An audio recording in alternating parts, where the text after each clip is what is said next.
Hello dear students, welcome back to the science class of 5th grade. Dear students, as we know, we have completed our 5th chapter, that is from 2nd semester. Now today we will start our 6th chapter, that is safety and first aid. As the name mentioned, you understand कि इस chapter में हम क्या पढ़ेंगे, what we will study in this chapter. Safety and first add.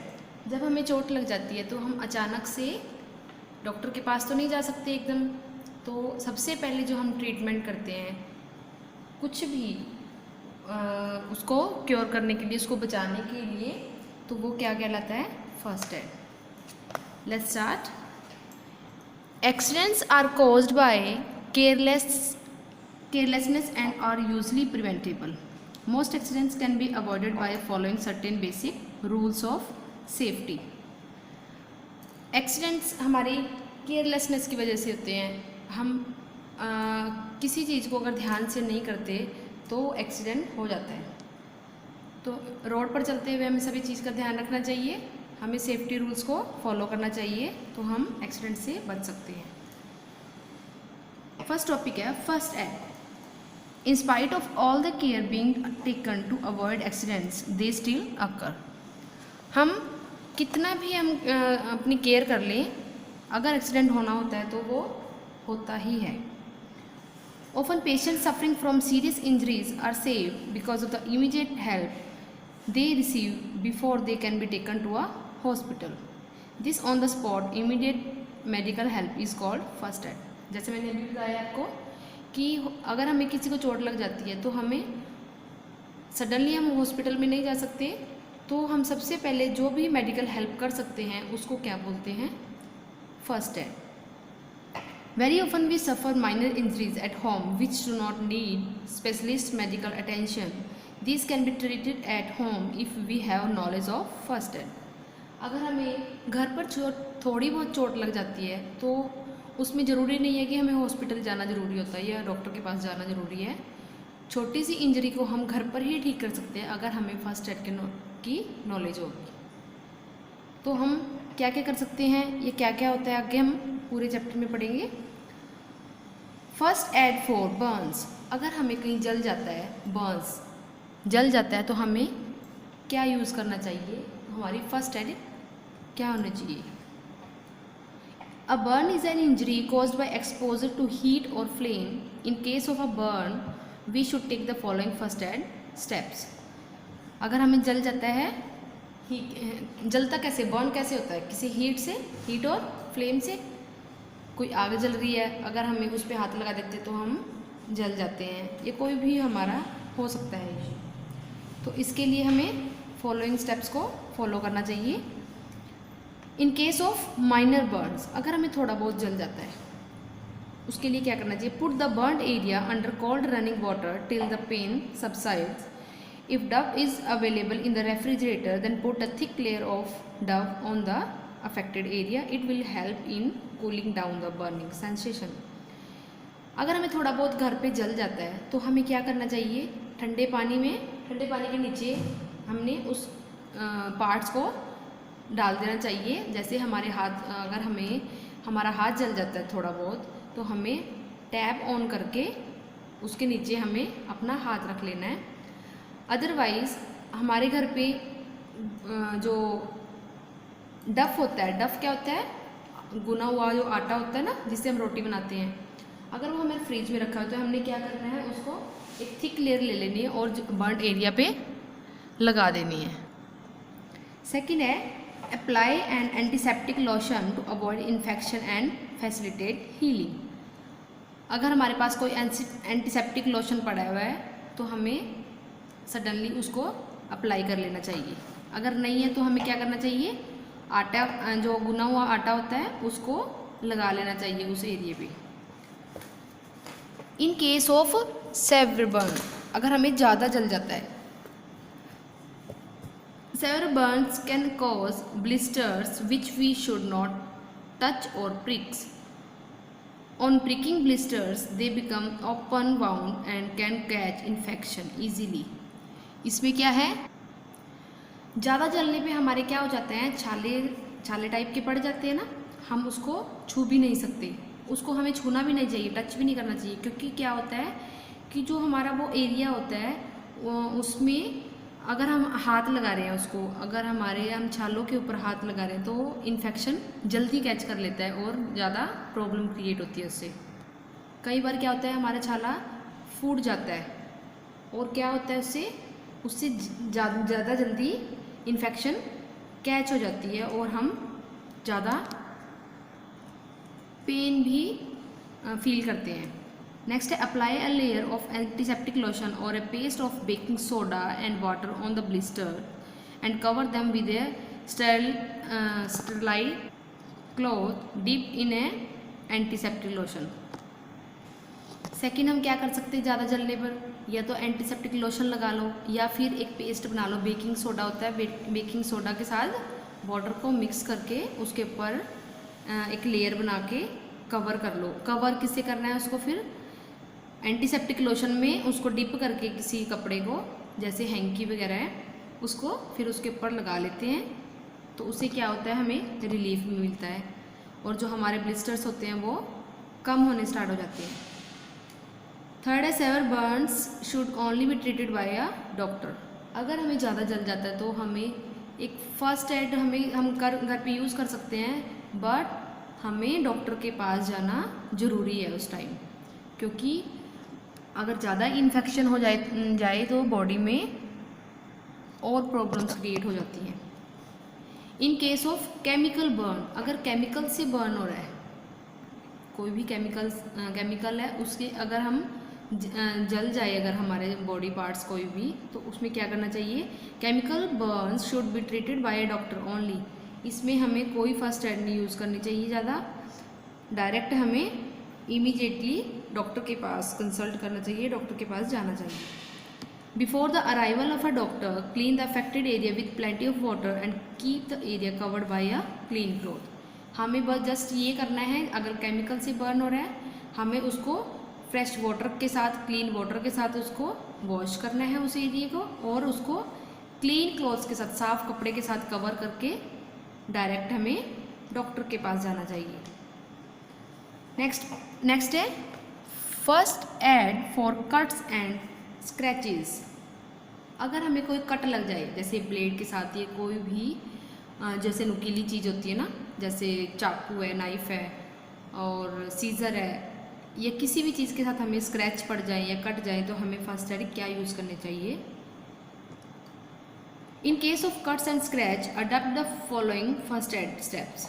Number 1, wash the area with running water, हमें wash करना चाहिए उसको पानी के साथ। Clean the area with N antiseptic lotion, उस एरिया को हमें एंटीसेप्टिक लोशन के साथ क्लीन करना चाहिए, जैसे डेटॉल वगैरह होता है किसी सबके घर पे। Cover the area with A cotton wool और यूज़ अ बैंडेड, हमें क्या करना है, या तो हमें उस एरिया में कॉटन रख लेनी चाहिए, अदरवाइज हमें अगर बैंडेड है किसी के घर पे तो बैंडेज को यूज़ करना चाहिए। If the cut is deep, then you must try to stop the bleeding, which can be done by tying a bandage above the wound, or make a thick pad of sterile gauze and press it over the wound. हमें क्या करना चाहिए, अगर हमें ज़्यादा deep cut लग जाए, अगर छोटा मोटा कट है तो हम क्या यूज़ करना है, हमने एंटीसेप्टिक लोशन और उसके ऊपर कॉटन रख लेनी है। अगर हमें डीप कट लग जाए तो हमें क्या करना है, ब्लड हमारा ज़्यादा फ्लो करेगा, तो हमें क्या करना है, उसको ब्लीडिंग को स्टॉप करने के लिए हमें बैंडेज को टाई कर लेना है, जो जहाँ पे हमें चोट लगी है, वाउंड जगह में जो, और make a thick pad of sterile gauze and press it over the wound. हमें उसके ऊपर एक मोटी लेयर बना ली, जैसे हमें कॉटन रख ले हम उसके ऊपर, या फिर जैसे ये देखो जो पिक्चर में दिखाया हुआ है आपको, ऐसे हमने स्टेराइल गॉज को लिपेट लेना है उसके ऊपर और उसको प्रेस कर लेना है उस एरिया को। क्या उससे क्या होगा, this will stop the blood supply to the cut and help in stopping the loss of blood, this is known as tourniquet. उससे क्या होगा, हमारा जो ब्लड की सर्कुलेशन है वहाँ पे जो निकल रहा है ब्लड वो वहाँ पे स्टॉप हो जाएगा और हमारा ब्लड है जो वो लॉस भी नहीं होएगा। इसको क्या बोलते हैं, tourniquet. Next, take the person to the doctor and remember to get an anti tetanus injection within 48 hours. An anti tetanus injection may be required if the cut has been caused due to the rusted piece of iron such as a nail or any other sharp or pointed dirty object. हमें क्या करना है, अगर हमें iron से लोहे, अगर हमें लोहा लग जाता है या फिर हमें कोई शार्प ऑब्जेक्ट लग जाता है या हमें कोई पॉइंटेड डर्टी ऑब्जेक्ट, कोई गंदी नुकीली चीज़, शार्प ऑब्जेक्ट से हमें कट लग जाता है, तो हमें क्या करना चाहिए, हमें डॉक्टर से एंटी टेटनस का इंजेक्शन लगवा लेना चाहिए विद इन 48 hours, क्योंकि उससे फिर टेटनस नहीं होता, बॉडी में प्रॉब्लम्स नहीं होती। नेक्स्ट है first add for nose bleed. अगर हमें खून निकल रहा है, नोज से हमें खून निकल रहा है जिसको नक्सीर भी बोलते हैं, तो हमें सबसे पहले क्या करना चाहिए, nose bleeding is very common during the summer season. गर्मियों में मोस्टली सबको नोज ब्लीडिंग हो जाती है, मोस्टली हो जाती है। It happens when small capillaries of the nose burst. In case of nose bleed follow the first aid step as listed here. अगर हमें ये होती है हमारी स्मॉल कैपिलरीज, अगर हमारी बर्स्ट हो जाए नोज़ की, तो उससे क्या होता है, नोज़ ब्लीडिंग होनी स्टार्ट हो जाती है। अगर हमारी हो जाती है तो हमें क्या स्टेप फॉलो करने चाहिए, make the person lie flat on his back. हमें उसको सीधा लेटने के लिए बोलना है। Pinch the bridge of the knows and put ice on it. हमें अपने नोज़ की जो ब्रिज होती है हम उसको पिंच करना है, उसको दबाना है। नोज़ की जो ऊपर स्टार्टिंग पॉइंट होते हैं उसको क्या करना है, हमने उसको दबा लेना है। And put ice on it, उसके ऊपर फिर हमने क्या करना है, बर्फ़ रख लेनी है, आइस रख लेनी है। pour cold water on the head। और हमें क्या कर लेना चाहिए, जो हमारा हेड है उसको वाटर के साथ वॉश कर लेना चाहिए, पोर कर लेना चाहिए। हमें पानी डालते रहना चाहिए अपने हेड के ऊपर।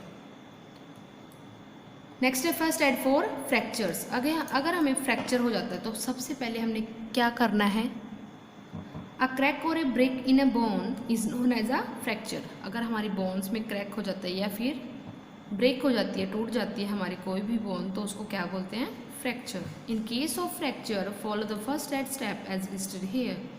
हमें क्या करना है, अगर ऐसा हो जाए, काम the person and make him comfortable. उसको थोड़ा शांत करना है, काम करना है, एंड मेक हिम कंफर्टेबल, उसको कंफर्टेबल फील कराना है। Do not let the fracture part hang loose. अगर हमें कोई भी हमारा बॉडी का कोई भी पार्ट फ्रैक्चर हो जाता है तो हमें उसको लटकाना नहीं है, उसको लूज़ नहीं करना है, हैंग है उसको लूज़ नहीं करना, उसको क्या करना है, मीन्स किसी चीज़ कपड़े के साथ उसको टाई कर लेना है। Put a flat object like a cardboard और a notebook under the fracture part and give support by tying a piece of cloth around it. The support is known as a splint and the cloth tied around is called a sling. हमें क्या कर लेना है, जैसे look at the picture, here is the person who have fracture in their arm. इसकी arms में fracture हो रखा है, तो इसने क्या किया हुआ है, इसको पहले जो ये कपड़ा है उसके साथ इसको बांध लिया है, और जो ये जिस चीज़ से इसको सपोर्ट दी हुई है इसको बोलते क्या है, that is splint. The support is known as splint and the cloth tied around is that is sling. इस कपड़े को स्लिंग बोलते हैं, और जैसे हमने किसी भी चीज़ से अगर हमने इसको सपोर्ट दिया है तो उसको क्या बोलते हैं, स्प्लिंट। इसको बिल्कुल इक्वल कर लिया इन्होंने, लटकाया नहीं है ना। अगर हम लटकाएंगे तो उससे ज़्यादा बोन्स में प्रॉब्लम्स होंगी और हमें पेन भी फील होगा। Take the person to the doctor immediately. ये था हमारा फर्स्ट एड, बट हमने क्या करना है, उसको डॉक्टर के पास इमीडिएटली लेके जाना है। नेक्स्ट है sprains. While walking or exercising, many times people complain of twisting around their joints. This is called sprain. It can be very painful. Sprain क्या होता है? जैसे हमारे किसी पार्ट में मीन्स हमारे मोच आ जाना, जैसे हम चलते चलते हमारा पैर मुड़ जाता है तो उसमें क्या हो जाता है, हमारे ट्विस्ट हो जाती है हमारी कोई भी मसल्स। चलते चलते एक्सरसाइज करते करते कुछ भी हो सकता है, तो जॉइंट्स के वहाँ पे हमारा ट्विस्टिंग हो जाती है, उसको क्या बोलते हैं, स्प्रेन। ये पेनफुल भी हो सकती हैं। First step to be adopted for the sprains are, सबसे पहले हमने क्या करना है, rub ice pack on the sprain to reduce the inflammation as the injured part usually swell up. अगर हमारे, look at the picture, the boy fell off the cycle and got hurt. ये cycle से गिर गया और इसके पैर मुड़ गया है। फिर इसने क्या किया है, after some time his foot was swollen, it was a sprain. Look at this, look at this, ये पहले नीचे गिर गया, इसके पैर में मोच आ गई है और उसके बाद इसका जो पैर था वो स्वेलअप हो गया है, इसका स्वॉलन हो गया है। फिर हमने क्या करना है, इसको क्या बोलते हैं, स्प्रेन। तो हमने सबसे पहले क्या करना है, आइस पैक को रब करना है। तो हमने क्या करना है, उसके ऊपर आइस पैक को रब करना है। उससे क्या होगा, उससे थोड़ा सा स्वेलअप, जो स्वेलिंग है उसकी कम हो जाएगी। Apply a pain killer on the affected area, do not रब।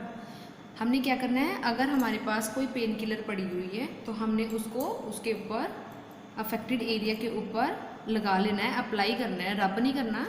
Only you can apply on the affected area. Next for providing support to the area, tie a bandage in a figure of 8। This provide maximum support and movement to the joints.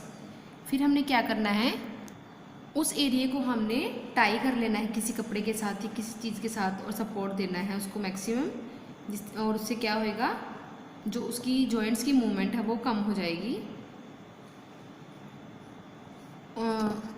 अगर हम उसको tie करेंगे तो tie से क्या होगा, वो provide करेगा उसको सपोर्ट और उसके जॉइंट्स को मूवमेंट प्रोवाइड करेगा। I think students you have cleared all the topics, so this is enough for today. Try to understand all the topics very carefully. Thank you and have a nice day.